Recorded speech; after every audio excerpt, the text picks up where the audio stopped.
So guys finally welcome back to CS concept simplified. So guys finally अभी MHT CET 2025 की official notice आ गई है regarding syllabus and paper pattern. तो आज के इस वीडियो में हम यही देखने वाले हैं कि सिलेबस क्या है, पेपर पैटर्न क्या है, उसके बाद क्लास 12 से कितना पोर्शन आता है, क्लास 11 से कितना पोर्शन आता है। उसके बाद हम स्ट्रैटेजी एंड टिप्स के ऊपर भी डिस्कस करेंगे बिकॉज अभी सिलेबस भी बढ़ चुका है, क्लास 11 में नए चैप्टर्स भी ऐड हो चुके हैं। तो आपकी स्ट्रैटेजी अच्छी होनी चाहिए बिकॉज अभी क्लास 11 से कुछ ज़्यादा क्वेश्चंस आने के चांसेस हैं। इस सब चीज़ों के ऊपर हम डिस्कस करेंगे। प्लस अभी आप सब लोगों ने जेई मेंस का रजिस्ट्रेशन फॉर्म फिलअप कर चुके होंगे। आप अगर नहीं किया तो प्लीज़ जाके कर दो। JEE Mains January attempt is most important because JEE Mains आपको आपका लेवल बताता है कि आप कौन सी एग्जाम्स के लिए बनी हो। Because it's not only about JEE Mains. JEE Mains के अलावा भी आपके कई सारी एंट्रेंस एग्जाम्स हैं, जैसे आपकी बिट सेट हो गई, मणिपाल हो गई, एसआरएम हो गई, वीआईटी ट्रिपल ई हो गई, स्टेट लेवल एंट्रेंस एग्जाम जैसे एमएचटी सीईटी हो गई, डब्ल्यूबी जेई हो गई। तो कई सारी आपकी एंट्रेंस एग्जाम है। बट आपको कौन कैसे मालूम पड़ेगा कि आपको कौन सी एग्जाम देनी है? तो आपको एक बार जेई मेंस अटेम्प्ट करके देखो, उसमें क्या स्कोर आ रहा है, आप कौन से लेवल पे हो, आपका प्रिपरेशन स्ट्रेटेजी क्या है। उसके बाद आप डिसाइड करो कि आपको कौन सी एग्जाम देनी है। चलो फिर अभी डिस्कस करते हैं एमएचटी सीईटी के ऊपर। सो गाइज अभी आप सब लोग स्क्रीन पे देख सकते हो, अभी हम एमएचटी सीईटी की ऑफिशियल वेबसाइट पे हैं। जैसे आप वेबसाइट पे आओगे, नीचे स्क्रॉल करोगे, यहाँ पे आपको सीईटी का कंप्लीट सिलेबस देखने को मिल जाएगा। चलो अभी हम सीईटी का सिलेबस एंड इंस्ट्रक्शंस को रीड करते हैं। So this is for engineering and pharmacy group. So PCM and PCB group वाले स्टूडेंट्स के लिए है। आपके जो एमएचटी सीईटी होता है वो आपका completely HSC board, Maharashtra board की class 12th and class 11th के टेक्स्ट बुक के बेस पे रहता है। Approximately 20% weightage is given to class 11th के 20% वेटेज दिया जाता है and 80% weightage is given to class 12th curriculum. Class 12 से आपका 80% पोर्शन आएगा, क्लास 11 से 20% पोर्शन आएगा। There is no negative marking, मतलब आपको कोई क्वेश्चन नहीं आता तो आप तुक्का मार के आ सकते हो, नेगेटिव मार्किंग नहीं है। However, difficulty level will be as per the JEE means for PCM and difficulty level for biology will be as per NEET। आपका JEE means के जैसा difficulty level आता है।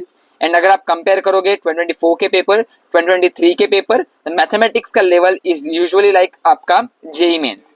केमिस्ट्री इजी आता है, फिजिक्स में मॉडरेट होता है, फिजिक्स में फॉर्मूला बेस्ड क्वेश्चंस भी होते हैं, जेई लेवल के भी क्वेश्चंस होते हैं। बट मैथमेटिक्स में कई सारे जेई मेंस लेवल के क्वेश्चंस आने लग चुके हैं। So prepare well for mathematics. अभी हम देख लेते हैं सबसे पहले आपका पेपर पैटर्न। मैथमेटिक्स में आपके 50 क्वेश्चन आएंगे। 50 क्वेश्चन में से 10 क्वेश्चन क्लास 11th के रहेंगे, 40 क्वेश्चन क्लास 12th के रहेंगे और आपका हर एक क्वेश्चन के आपको 2 मार्क्स मिलेंगे। मतलब आपका टोटल मार्क्स हो गए मैथमेटिक्स के 100 मार्क्स।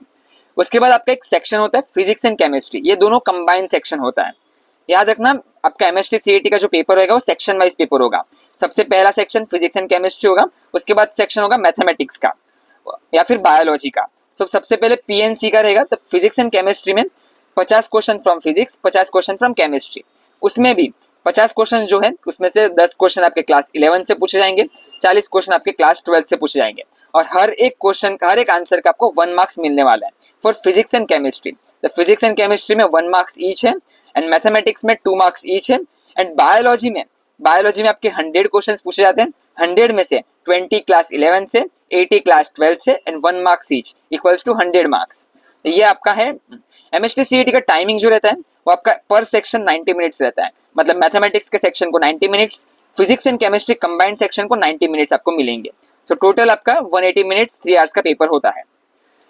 अभी सिलेबस की बात की जाए तो सिलेबस आपके क्लास 12 के पीसीएमबी कंप्लीट जो भी आपके क्लास 12 के टेक्स्ट बुक है पूरी टेक्स्ट बुक से पूछा जाएगा। तो आपके महाराष्ट्र बोर्ड के टेक्स्ट बुक करके जाना। याद रखना एनसीईआरटी का सिलेबस अलग है, आपके महाराष्ट्र क्लास 12 के टेक्स्ट बुक का सिलेबस अलग है। तो आपको एमएचटी सीईटी के लिए महाराष्ट्र बोर्ड की क्लास 12 की टेक्स्ट बुक करनी है। सो क्लास 12 से पूरा का पूरा सिलेबस आने वाला है। बट क्लास 11 से कुछ स्पेसिफिक चैप्टर्स आते हैं। अभी क्लास 11 का चैप्टर्स आप देख लो। सबसे पहले यहाँ पे जो आपका ब्लू कलर से हाईलाइट किया हुआ है, मतलब ये न्यूली एडेड चैप्टर्स है जो लास्ट ईयर के सिलेबस में नहीं थे। अगर आप लास्ट ईयर के आप पेपर पैटर्न या फिर सिलेबस या फिर मॉक टेस्ट अगर आप दे रहे हो तो उन मॉक टेस्ट में आपको ये सारे आपके चैप्टर्स के क्वेश्चंस नहीं मिलने वाले। तो याद रखना आपको मॉक टेस्ट भी न्यू सिलेबस के हिसाब से ही देनी है बिकॉज इन चैप्टर से भी क्वेश्चंस आने वाले हैं एंड अच्छे खासे क्वेश्चन आएंगे। Conic section is very important chapter of mathematics और कॉनिक सेक्शन से बहुत सारे क्वेश्चन पूछे जाते हैं। आपके जेई में तो पूछे ही जाएंगे, अभी सीईटी में भी पूछने लगेंगे वो। तो याद रखना, आपको जो मॉक टेस्ट दोगे वो लेटेस्ट सिलेबस के हिसाब से मॉक टेस्ट देना। और हमारी भी मॉक टेस्ट आएगी but at specific time. Mock test अभी से देना नहीं है, जब तक आपका 80% ऑफ सिलेबस कंप्लीट नहीं हो जाए तब तक आपको मॉक टेस्ट देना नहीं है। First of all focus on your syllabus. एक बार सिलेबस कंप्लीट हो गया, try to complete your syllabus before December तक क्लास 12th का सिलेबस जरूर कंप्लीट करके रखो, बिकॉज उसके बाद जनवरी में आपकी जेई मेंस रहेगी, फिर फरवरी में प्रैक्टिकल एग्जाम, मार्च में बोर्ड एग्जाम, और फिर अप्रैल में आपकी MST CET and JEE mains second attempt रहेगा। तो आप सोचो आपके एग्जाम्स लाइन से हैं, आपको उस हिसाब से अपनी प्रिपरेशन स्ट्रेटेजी बनानी पड़ेगी। हमारा भी स्ट्रेटेजी के ऊपर कंप्लीट वीडियो आएगा, strategy and road map for the next 4 to 5 months and how to proceed with the papers. सब कुछ हम कवर करने वाले हैं इस चैनल के ऊपर, तो चैनल को जरूर सब्सक्राइब करके रख देना। अभी सिलेबस की बात की जाए, फिजिक्स में आपका वेक्टर है, एरर एनालिसिस है, ये दोनों न्यूली एडेड चैप्टर्स है। उसके बाद मोशन इन प्लेन्स है, उसके बाद लॉज ऑफ मोशन है, ग्रेविटेशन है, थर्मल प्रॉपर्टी ऑफ मैटर है, साउंड है, ऑप्टिक्स है, इलेक्ट्रोस्टैटिक्स एंड सेमीकंडक्टर है। अभी आपको क्या करना है, एक प्लेन नोटबुक लो, नोटबुक के ऊपर पूरा सिलेबस लिखो, क्लास 12 के क्या चैप्टर्स हैं, क्लास 11 के क्या चैप्टर्स हैं, उसकी एक चेकलिस्ट बनाओ और अपना सिलेबस कंप्लीशन पे ऊपर फोकस करना शुरू कर दो। Try to complete your syllabus before December. Chemistry की बात करें, केमिस्ट्री में some basic concept of chemistry, structure of atom, chemical bonding, redox reaction, element of group 1 and 2, state of matter, absorption and colloids and hydrocarbons, basic principle of organic chemistry and chemistry in everyday life. इसमें chemistry in everyday life इस बार newly added chapter है। उसके बाद mathematics की बात करें, mathematics में trigonometry 2, straight line, circle, probability, complex number, PNC, function, limits, continuity and conic section.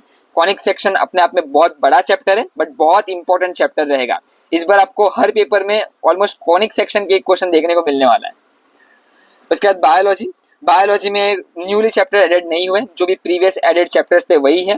Biomolecules, respiration and energy transfer, human nutrition, excretion and osmoregulation, यही आपके बायोलॉजी के कुछ चैप्टर्स हैं। ये था आपका complete syllabus and paper pattern. बाकी strategy मैंने आपको बता दी है, एक proper strategy and road map videos आने वाला है in the upcoming week. Secondly, अभी दिसंबर तक अपने सिलेबस कंप्लीशन पे ध्यान दो। अभी मॉक टेस्ट ऐसे अटेंड करने की जरूरत नहीं है, पहले 80% सिलेबस कंप्लीट करो।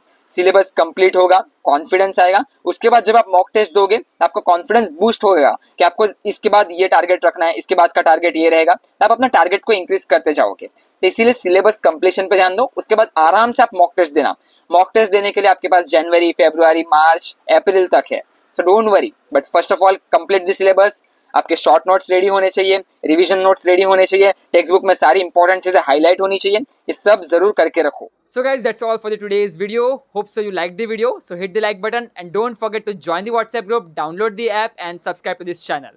See you soon in the strategy video. तब तक के लिए goodbye and have a nice day.